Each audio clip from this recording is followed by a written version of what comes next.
naman akla. Narito tayo ngayon upang matunghayan ang nakakakilig, napaka-sweet, at talaga namang sobrang nagtitrending na love story ni Kuya Jomar at ni Ate Carla. Sa pagpapatuloy ng ating istorya ay pumunta nga si Kuya Jomar kay Ate Carla at naabutan niya ito na nagbibenta. Binibenta muli ni Ate Carla ang kanyang mga kutsinta pati mga puto. At nung araw din na yon ay may sorpresa na naman si Kuya Jomar kay Ate Carla. Kaya kinakabahan pa nga si Kuya Jomar dahil magkikita na naman sila ni Ate Carla. Hihintay kita ng kahit tagal, bigay ng may kapal, ngayon'y abot, kamay na kita mahal.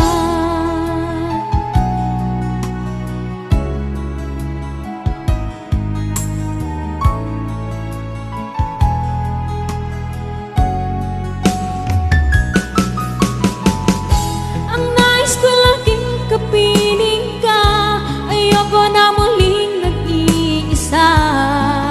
Pagandyan ka na sa piling ko o kay saya. At kung ano ako'y tanggap mo na, hindi ka rin nag-anilangan pa. Ikaw at ako'y hanggang wakas ay tayo ng dalawa. Palagi kang laman ang isip ko, laman ang bawat panaginip ko.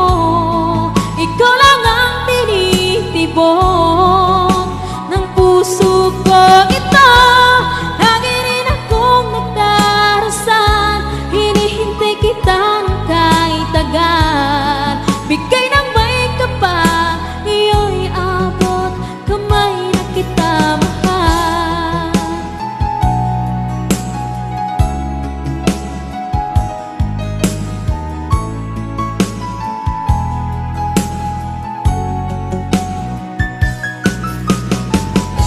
Ang nais ko laging kapiling ka, ayoko na muling nag-iisa.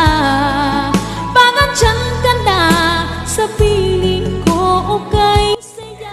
Una nga ay parang humarang pa nga si Dr. Love, ngunit kalaunan ay kinantahan na muli ni Kuya Jomar si Ate Carla.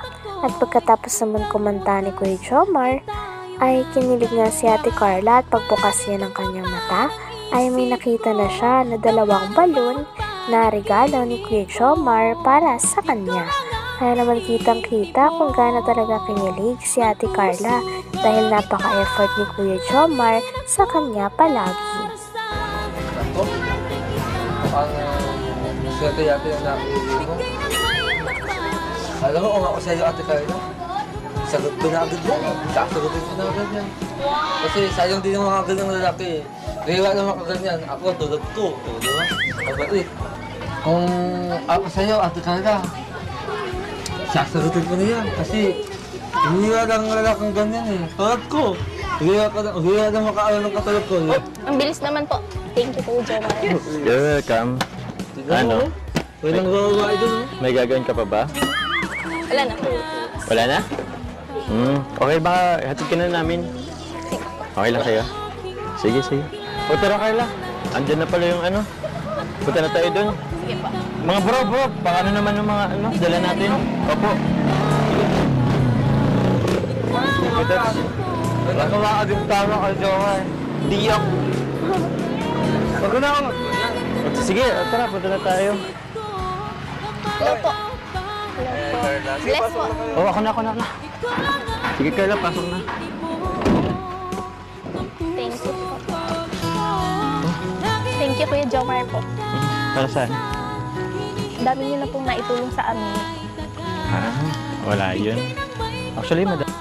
Para naman makauwi na din sila, ay pinakyaw na muli ni Kuya Jomar ang paninda ni Ate Carla. At pagkatapos noon ay sumakay na nga sila sa van upang makauwi na rin sila sa bahay nila Ate Carla.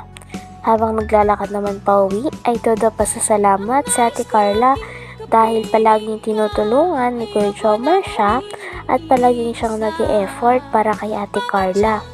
Nagsorry din si Ate Carla dahil nung nakaraang vlog ay parang nasungitan ni Ate Carla si Kuya Jomar. Sabi naman ni Kuya Jomar ay wala lang yon at okay na okay lamang sa kanya. May gawa eh. Kung gusto mong okay lang sanang araw-araw, andito ako para makasaman kita magtinda. Kaso every time na lang na pagpunta ko dito, saman kita ulit magtinda. Okay lang? Sige po. Ayan. Anong araw ka ba natinda? Araw-araw. Minsan po kapag walang pasok. Pag walang pasok. Once a week? Twice a week? Twice. Twice a week. Okay lang.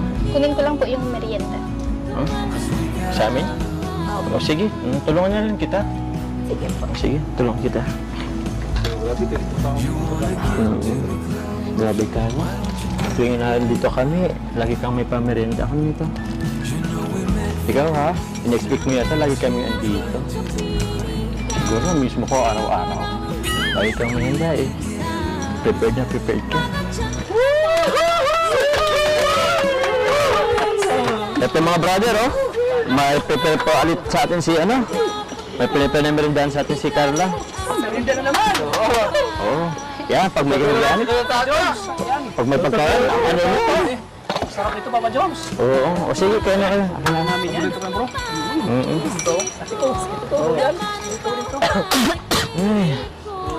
Thank you, Carla. Lagi ka na lang nag-ano ng merindahan sa amin. Ay, hindi po pwede kayo. Ako ang napagod.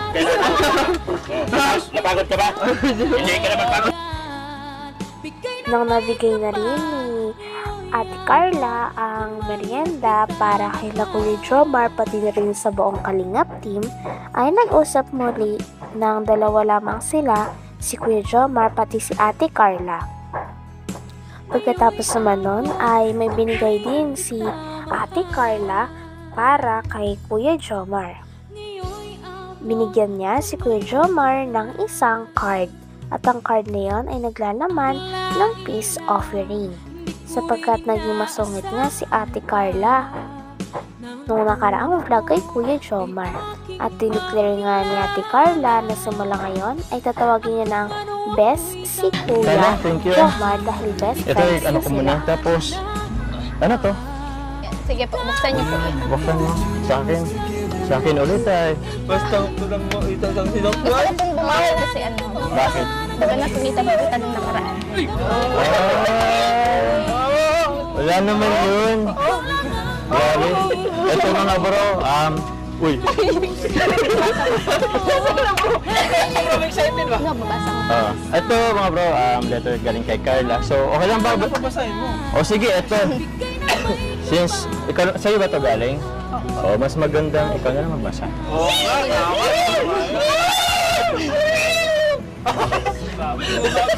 Bumabawi si Carla. Si Carla bro.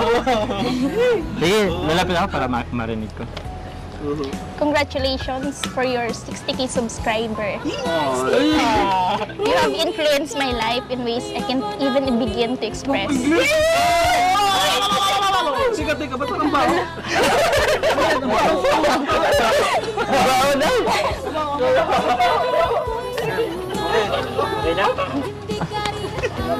Sige, sige. Meeting you was a dream come true, and your kindness and down-to-earth personality only made me admire you. Thank you for always there for me. As you said, you don't want me to call you Kuya or Tito Jomar. And now, I made up myself, I can call you Best. Because you are the best thing that happened into my life. Can you be my best friend for now on, Kuya Jomar? Of course. Yes! Best friend na sila!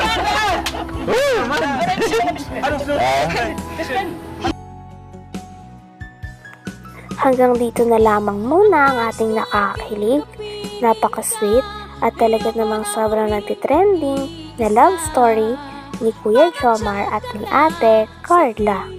Maraming salamat sa inyong panonood. Hanggang sa muli. Bye!